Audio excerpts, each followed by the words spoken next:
Olá pessoal, tudo bem com vocês? Então nesse momento, nessa curta videoaula, a gente vai conversar um pouquinho sobre a atividade que eu pedi que vocês fizessem dentro da última videoaula sobre vírgula parte 1, continuação, tá ok? Então a gente viu 5 regras de quando não usar a vírgula. E esse momento é muito importante porque antes da gente verificar ali uma lista enorme sobre quando nós devemos usar, eu achei muito interessante começar a partir dos momentos em que a gente nunca deve usar, para a gente ficar atento, tudo bem? Então, nessa atividade eu propus que vocês analisassem essa frase, né, do Luiz Fernando Veríssimo, que é um dos autores modernos, né, contemporâneos mais populares brasileiro que a gente tem. Então, ele vai fazer, no dia 26 de setembro, ele vai fazer 83 anos, então é uma pessoa com bastante experiência. E se vocês tiverem curiosidade de pesquisar sobre ele, os seus textos, as suas crônicas, vocês vão verificar que ele é um artista bastante completo, é escritor, é músico, mas como não é esse o assunto da nossa aula, a gente vai focar aqui, foi só mais para efeito de curiosidade, nessa frase. Então, de cara, eu já disse para vocês que o uso da vírgula não estava correto, tudo bem? Então, eu pedi que vocês analisassem e dissessem para mim em qual daquelas situações apresentadas, das 5 regras de quando não usar, essa frase se encaixava, essa vírgula se encaixava. Então, nessa frase aqui, a gente lê da seguinte maneira: seus amigos de verdade amam você de qualquer jeito. E aí eu coloco essa frase justamente porque a gente tem uma tendência natural a fazer uma pausa ali onde a vírgula foi colocada. Mas a gente está verificando que a vírgula nada tem a ver com pausa na fala, como sempre foi ensinado para a gente muitas vezes, tá? A vírgula tem a ver com funções das palavras, funções de alguns termos dentro da frase. E esse processo, né, de analisar sintaticamente os termos e as relações desses termos uns com os outros na construção da estrutura da frase é chamado de sintaxe. Então, é a sintaxe, ou seja, é a análise sintática, é o papel, a função de cada termo que vai dizer para a gente se eu posso ou não usar vírgulas, ok? Então, nesse caso aqui, eu perguntei para vocês, dentre aquelas 5 regras, em qual daquelas 5 regras eu estaria me baseando para dizer que esta vírgula está mal posicionada.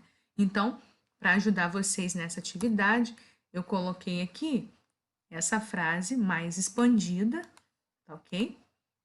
E a gente vai analisar um pouquinho essa frase aqui bem rapidinho. Seus amigos de verdade amam você de qualquer jeito. Na verdade, pessoal, a gente precisa primeiro, quando eu falo com vocês que a gente precisa analisar os termos sintaticamente, o termo principal, que vai ser basicamente ali o início de tudo, que você vai ter que ter um olhar especial, é o verbo. Então, a partir do momento que você localiza o verbo, ele vai clarear o seu caminho para você entender como os outros termos da frase estão relacionados entre si. Tudo bem? Então vamos lá. Nesse momento, peço que vocês, antes de qualquer coisa, não só hoje, mas sempre, localizem o verbo. E aí a gente vai ver que o verbo é amam, né? Beleza. Então, se eu achei o verbo, no que ele vai me ajudar? Eu faço a pergunta para o verbo. Quem é que amam você de qualquer jeito? Então, o verbo ele é essencial para que você faça uma pergunta para esse verbo. Esta resposta a esse verbo é o que a gente vai chamar de sujeito. Quem é que amam você de qualquer jeito? Seus amigos de verdade. Não é seus amigos, são seus amigos de verdade.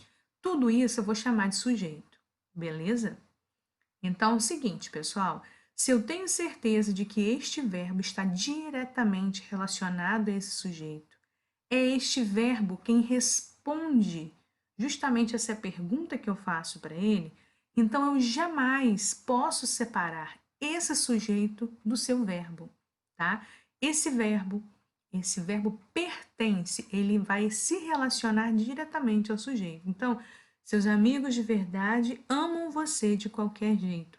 Eu jamais posso separar sujeito do verbo dele.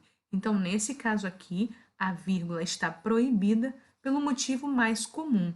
A gente não pode jamais separar um sujeito do verbo que está diretamente relacionado a ele, ou seja, do verbo que pertence a ele, do seu verbo, tá? Então, para efeito de curiosidade aqui, o verbo não só me ajuda a localizar o sujeito, mas se eu sei que o sujeito é seus amigos de verdade, o que é que eu estou falando sobre o sujeito?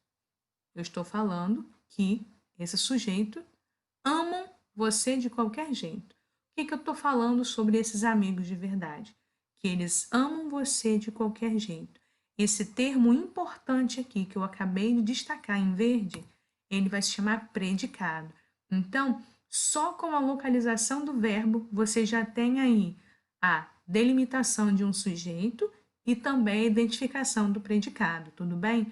Então, eu jamais posso colocar uma vírgula entre dois termos, né, que estão tão diretamente ligados. Não só o sujeito do seu verbo, mas o sujeito do seu predicado de um modo geral. Mas, principalmente, colocar uma vírgula ali entre o sujeito e o verbo dele está proibido. Tudo bem, pessoal? Eu espero que isso tenha ajudado vocês. Esse caso, esse exemplo que a gente está analisando aqui agora, tem a ver com a regra 1, tá? Não se separa, não se usa vírgula entre o sujeito e o verbo que pertence a ele. Tudo bem? Muito obrigada.